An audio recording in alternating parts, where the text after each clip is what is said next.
Hello and welcome to CUET by सुपरग्रेड्स।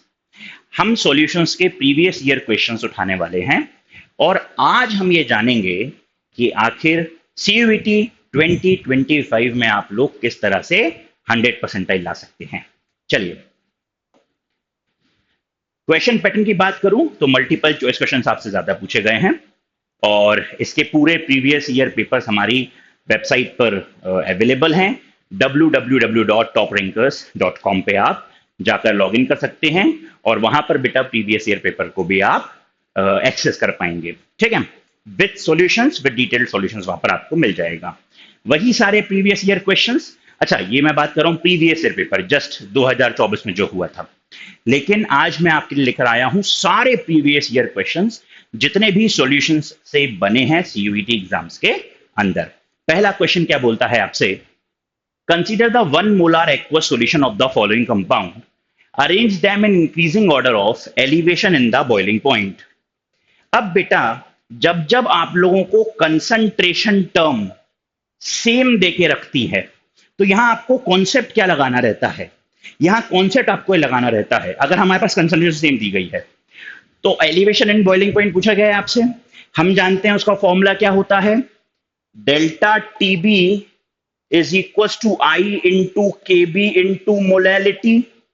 Molality आपकी concentration terms है, K B आपका elevation constant है, तो constant will remain the constant and concentration term has been given that it is only 1 molar aqueous solution, which means elevation constant will remain constant, concentration will remain constant।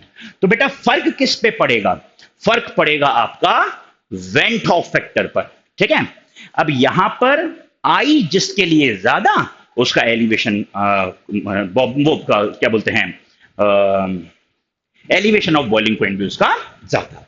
ठीक है, चलो देखो, अगर हम C6H12O6 की बात करें बेटा तो ये ग्लूकोज है और ये डिसोसिएट नहीं होता, इसके लिए हम आई क्या लिखते हैं, 1। अगर हम दूसरा देखें NaCl तो बेटा NaCl किस में डिसोसिएट होगा, Na पॉजिटिव में, और Cl नेगेटिव में कितने आयंस मिल गए हमको, 2, तो इसके लिए आई हो गया 2।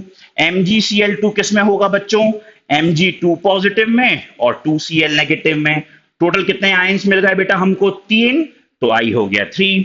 AlCl3 किस में होगा बेटा, Al3 पॉजिटिव में प्लस 3Cl नेगेटिव में, कितने आयंस मिल गए टोटल, 4। Al2SO4 होल थ्राइस किस में होगा बेटा, 2Al3 positive plus 3SO4 2 negative, यहां पर आई कितना मिल गया, 3 to 5। ठीक है, हमको बताना है increasing order of elevation of boiling point. तो बेटा सीधी सी बात है, ई सबसे ज्यादा है और ई फिर डी फिर सी फिर बी फिर ए, और वो एक ही ऑप्शन में दिया हुआ है, option C will be the right answer. आगे बढ़ते हैं बच्चों, ध्यान दीजिए। अब अगर हम देखें नेक्स्ट क्वेश्चन तो वो हमसे, अच्छा मैं यहां पर क्वेश्चन आईडी तक लेकर आया हूं आप लोगों के लिए, जिससे आप लोग नेट पे डालकर सर्च कर सकते हैं कि इस क्वेश्चन आईडी से कौन सा क्वेश्चन आया हुआ था और किस ईयर में था। यहां हमें पता करना है, calculate the molarity of solution containing 5 gram of NaOH in 450 milliliter of solution। अब बेटा मोलैरिटी पूछी गई है तो मैं यहां पर केवल फॉर्मूला लगाऊंगा, molarity is equal to WA into 1000 divided by MA into volume of solution, किस में, मिलीलीटर में।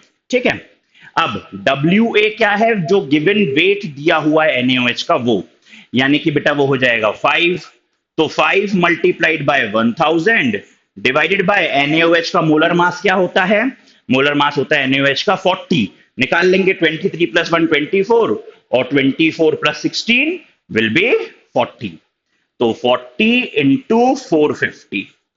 ठीक बच्चों, तो 5 9 जा 45, 90, ये 0 0 कैंसिल कर देना, 4 9 जा 36 आ जाएगा, 100 बाय 36 करें तो बेटा ये लगभग लगभग आपका 3 पॉइंट के आसपास का कुछ आएगा। अच्छा नहीं, यहां पर हम लोगों को एकदम एग्जैक्ट दिया हुआ है। ठीक है, अब 100 अपॉन 36 करें तो मेरे को इतना तो पता है, अगर मैं 100 बाय 30 करता तो वो 3.33 के आसपास आता।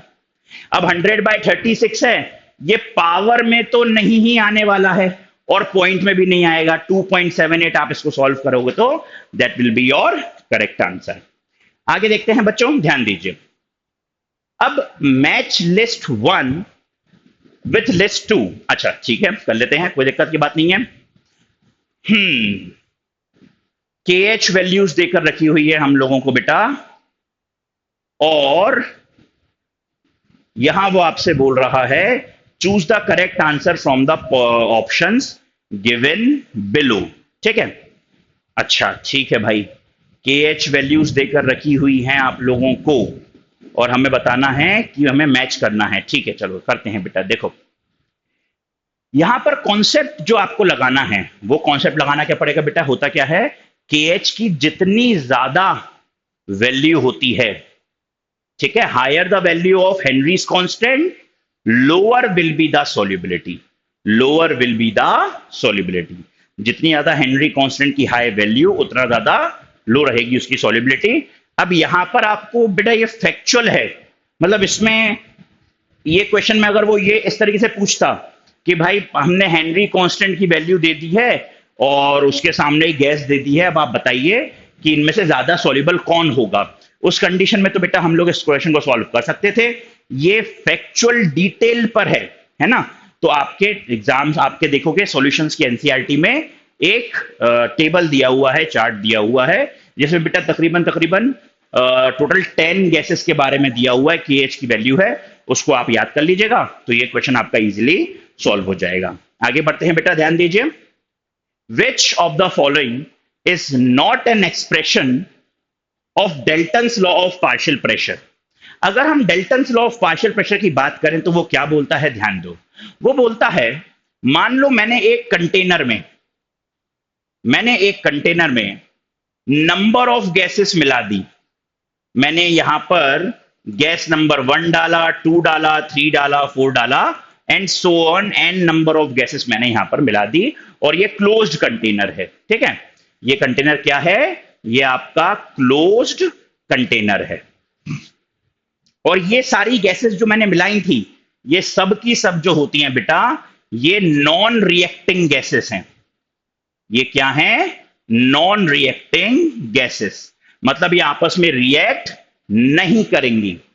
अब बेटा सीधी सी बात है, Dalton's law of partial pressure बोलता है कि भाई वो इस कंटेनर की वॉल्स पर जो टोटल प्रेशर ये कंटेनर एग्जर्ट कर रहा होगा, इस पर टोटल प्रेशर जो लग रहा होगा वो किसके बराबर लगेगा, इंडिविजुअल गैसेस के पार्शियल प्रेशर के सम के बराबर लगेगा। यानी कि P1 plus P2 plus P3 plus P4 से Pn तक जितनी भी आपकी नंबर ऑफ गैसेस थी उन सबका सम कर देंगे तो बोलते हैं Dalton's law of partial pressure. तो बेटा टोटल प्रेशर तो हम जानते हैं P1 प्लस P2, तो ये तो वो बोल रहा है। अच्छा इसी को उन्होंने लिखा है P1 is to P minus P2, इसको भी लिख सकते हैं। और बेटा जब आप सॉल्व करोगे इसको मोल फ्रैक्शन के लिए तो ये चीज बिल्कुल मत भूलिएगा, जो पार्शियल प्रेशर होता है वो होता है P1 इंटू X1 के भी बराबर। ठीक है, लेकिन इस जो नहीं है एक्सप्रेशन, तो बेटा अगर आप ये देखो तो ये डेल्टन्स लॉ का नहीं है, ये वाली इक्वेशन किसकी है, ये वाली इक्वेशन है राउल्ट्स लॉ की। ठीक है, तो राउल्ट्स लॉ के लिए ये वाली इक्वेशन है, तो बेटा option 3 will be your correct answer. ठीक, आगे बढ़ते हैं बच्चों, ध्यान दीजिए। अगला क्वेश्चन देखें, the molar freezing point constant of water is, मतलब हमको KF दे दिया है, कितना दे दिया उसने बेटा 1.86 kilogram kelvin kilogram per mole. Therefore the freezing point of 0.1 molar NaCl solution in water is expected to be, और यहां पर हमको कंसंट्रेशन भी दे दी है कितनी बेटा 0.1। ठीक, अब क्या बोल रहा है, क्या निकालिए आप द फ्रीजिंग पॉइंट। ठीक है, the freezing point of 0.1 molar NaCl solution will be क्या रहेगा। ठीक, अब ध्यान दो, मैं ये जानता हूं NaCl डाला हुआ है उसने, तो बेटा delta TF is equal to I into KF into ये कंसंट्रेशन। NaCl टूटेगा दो आयंस में, 2 इंटू 1.86 इंटू 0.1। ठीक, इसको मैं अगर सॉल्व करूंगा तो बेटा कितना आएगा, 2 6 12, 2 कैरी 1, 12 16 17 7 कैरी 1, 2 इन 2 और 3, ठीक, और ये आ गया 0.372, ठीक, 0.372। डेल्टा टीएफ की वैल्यू कितनी आ गई मेरे? 0.372। लेकिन यहां पर उसने में से डेल्टा टीएफ नहीं पूछा है, यहां उसने में से क्या पूछा है? आप फ्रीजिंग पॉइंट बताओ, आपके सॉल्यूशन का क्या होगा। तो मैं तो ये जानता हूं ना बेटा कि डेल्टा टीएफ क्या होता है। डेल्टा टीएफ होता है बेटा टीएफ नॉट माइनस टीएफएस। तो अगर मेरे को टीएफएस निकालना है तो मेरे को टीएफ नॉट में से माइनस करना पड़ेगा इस डेल्टा टीएफ को। और हम जानते हैं बेटा टीएफ नॉट क्या होता है? Freezing point of pure water. और वाटर कितने डिग्री पे फ्रीज हो जाता है? 0 डिग्री पर। तो बेटा ये क्या हो जाएगा? 0 माइनस 0.372।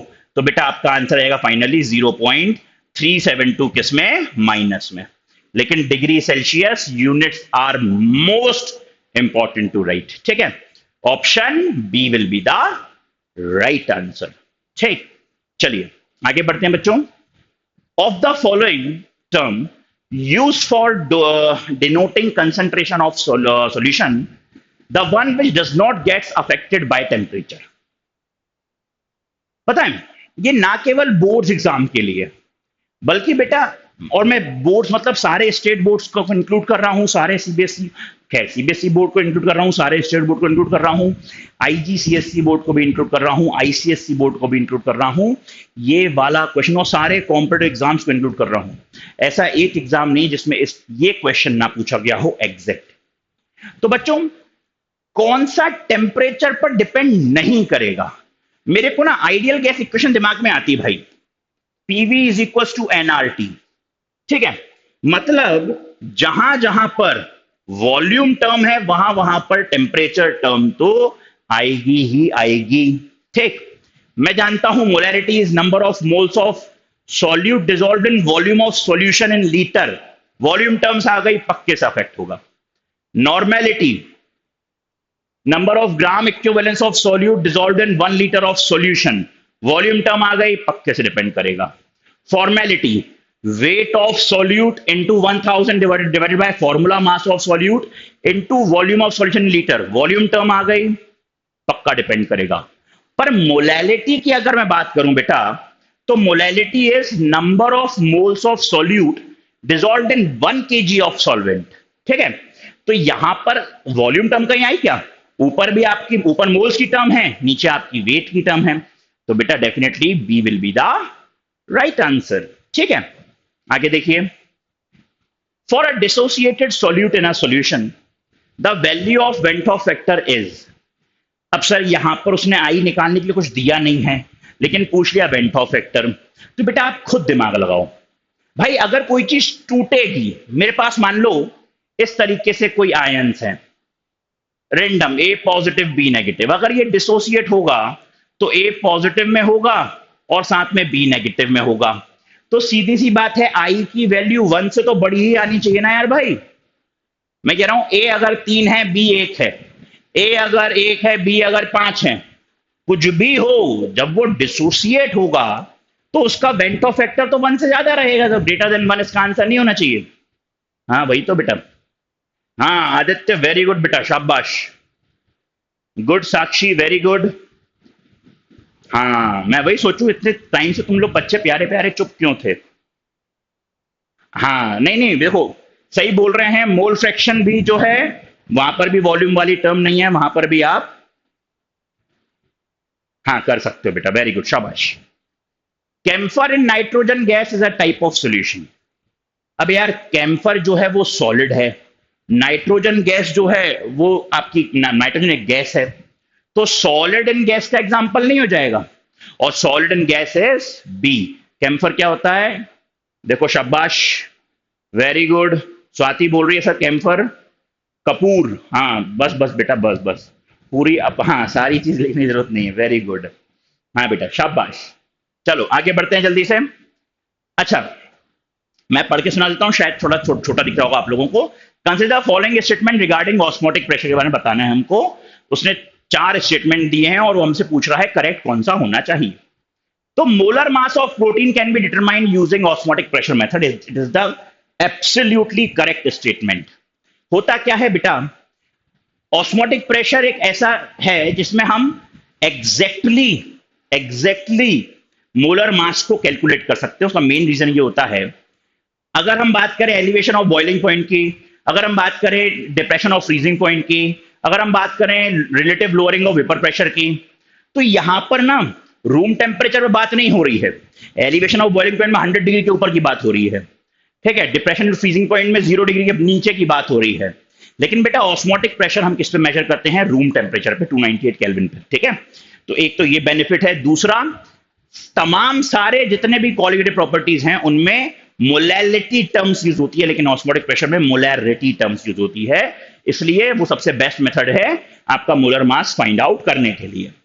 फिर बोलता है osmotic pressure is directly proportional to molarity, बिल्कुल सही, अभी मैंने बताया, ठीक। फिर बोलता है reverse osmosis occurs when a pressure larger than osmotic pressure is applied to the concentrated solution side.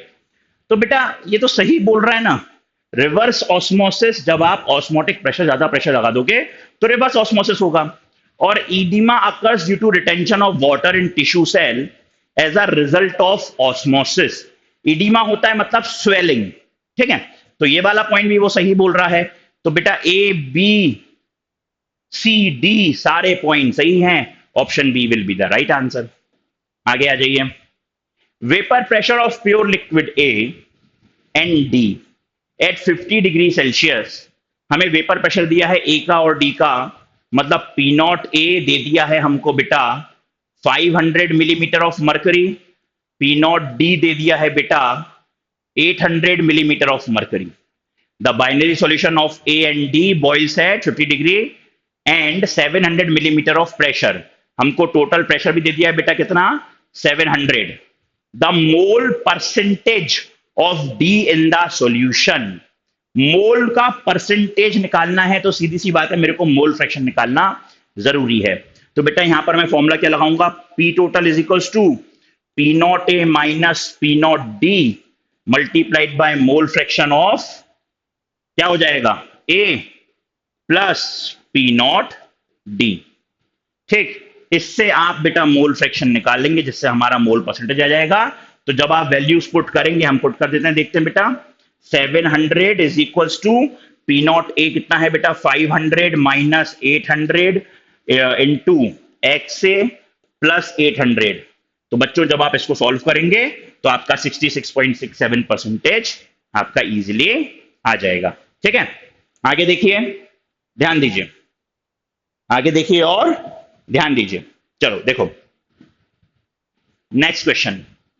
Arrange the following in decreasing order of number of molecules contained in. Number of molecule निकालने हैं, उसके लिए मेरे को number of moles सबसे पहले निकालना जरूरी है। नंबर ऑफ मॉलिक्यूल क्या निकालना जरूरी बेटा? Number of moles. तो 16, अगर हम पहले वाले का देखें तो 16 डिवाइडेड बाय 32, यानी कि बेटा ये वैल्यू आ जाएगी 0.5 के बराबर, ठीक है। अगर हम CO2 देखें तो वो क्या आ जाएगा? वो आ जाएगा बेटा 16 डिवाइडेड बाय 44। तो सीधी बात है, नीचे वाली वैल्यू जिसके लिए सबसे कम रहेगी वही हमारा क्या रहेगा? सबसे ज्यादा मॉलिक्यूल उसमें रहेंगे, ठीक। यहां कार्बन मोनोऑक्साइड 16 डिवाइडेड बाय 28, ठीक। और यहां बेटा हाइड्रोजन का तो बेटा कितना होता है? 1H2 है, तो 16 डिवाइडेड बाय 2। तो सबसे ज्यादा किस में रहेगा? अच्छा, arrange the following decreasing order of number of molecule, मतलब सबसे ज्यादा से सबसे कम में जाना है। तो डी का सबसे ज्यादा केवल एक ही ऑप्शन दिख रहा है, option B will be the right answer. Next, a beaker contains a solution of substance A. Precipitation of substance A takes place when a small amount of A is added to the solution. The solution is, बेटा जब बहुत थोड़ा सा भी डालने पर precipitation हो जा रहा है ना, तो वो सुपर सैचुरेटेड सॉल्यूशंस में आता है। और सुपर सैचुरेटेड ऑप्शन बी हमारा सही आंसर था। और यहां पर बेटा हमारा ये सारे प्रीवियस ईयर क्वेश्चंस सॉल्यूशंस के खत्म हो जाते हैं, ठीक। मैं ऐसे ही आप लोगों की CUET 2025 की प्रिपरेशन के लिए लेके आते रहूंगा। और बच्चों प्लीज इस वीडियो को लाइक कीजिएगा, चैनल को सब्सक्राइब कीजिएगा। मिलता हूं आपसे अगले लेक्चर में। Till then, good bye.